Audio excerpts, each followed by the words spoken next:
কৃষি আর কৃষক বান্ধব শাসক ছিলেন সম্রাট আকবর। তার সিংহাসনে আরোহণের দিন থেকেই বাংলা সন গণনা শুরু, যার মূলে ছিল কৃষি নির্ভর অর্থনীতিকে এগিয়ে নেওয়া। প্রাচীন সমাজে বৈশাখের প্রথম দিনটি ছিল পারিবারিক মঙ্গল কামনা, সেই সাথে সামাজিক সম্পর্ককে আরো দৃঢ় করা। নববর্ষের উৎসব, দোল পূর্ণিমা এসব একসাথে হতো, কিন্তু পরবর্তীকালে একসময় অগ্রহায়ণ, আয়নের অগ্র, পৌষ মাস থেকে বছর গণনা করা হতো। দিন পালনের সুবিধায় 14 এপ্রিলকে পয়লা বৈশাখ হিসেবে নির্ধারণ করে বাংলা একাডেমি। গ্রামীণ জনপদে গরুর দৌড়, ষাঁড়ের লড়াই, লাঠি খেলা আর পশু পাখির মুখোশ পরে নতুন বছরকে আমন্ত্রণ জানানো হতো।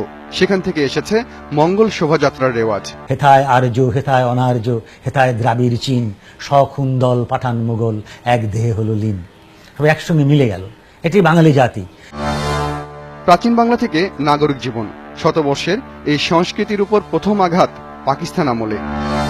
58 সালের আইয়ুবের সামরিক শাসনে বাধার মুখে পড়ে মুক্তবুদ্ধি আর সংস্কৃতির চর্চা।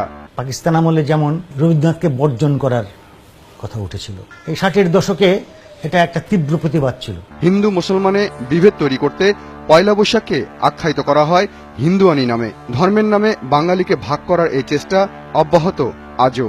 পাকিস্তানের সংস্কৃতির বিরোধী এবং ছায়ানট সকালবেলা সূর্য বন্দনা করছে, এরকম নানাভাবে যে একটা সার্বজনীন বাঙালির যে উৎসব, সেটাকে একটা ধর্মীয়ভাবে চিহ্নিত করার চেষ্টা এবং এটাকে নস্যাৎ করে দেওয়ার চেষ্টা। পাকিস্তানি শাসকদের রক্তচক্ষু উপেক্ষা করে 1967 সালে প্রথম পয়লা বৈশাখ উদযাপন করে ছায়ানট। অশুভ স্বৈরাচারের বিরুদ্ধে মঙ্গলের যে যাত্রা, সে মঙ্গল শোভাযাত্রার শুরুটা 1979 সালে। এরপর থেকেই বাঙালির জাতীয় জীবনে অসাম্প্রদায়িক চেতনার একমাত্র উৎসব হয়ে ওঠে পয়লা বৈশাখ। মায়ার কুজ্ঝটি জাল যাক দূরে, যাক যাক যাক। হোসেন সোহেল, 71, ঢাকা। এসো হে বৈশাখ এসো এসো।